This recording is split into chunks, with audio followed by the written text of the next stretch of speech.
Pangalawa, pag tumingin tayo ng kandidato,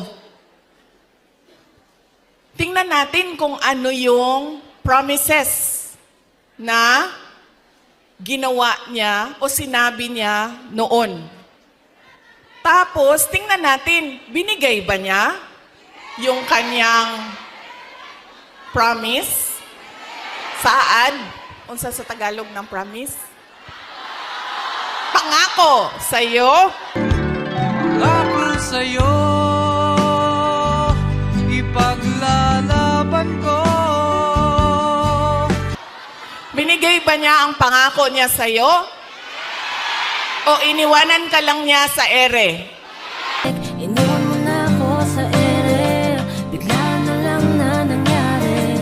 Di ko alam kung anong dahilan, bigla mo na lamang inayawan. Wala ka man lang sinabi, iniwan na lamang sa ere. Oh. At sumama sa iba? Yeah, yeah, yeah, yeah, yeah, yeah, yeah. Yeah, yeah, yeah, yeah, yeah. Sumama sa iba, sumama na sa iba, sumama sa iba, sumama na sa iba. Huwag mo nang iyakan ng taong nang iiwan, marami pa naman dyan.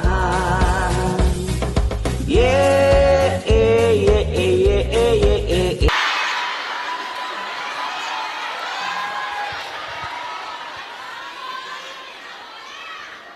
Ganyan. Ang pangalawa, na kailangan natin isipin.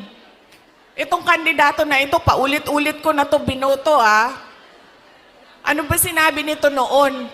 Ano bang nagawa niya? Ano bang rason niya? Bakit hindi niya nagawa?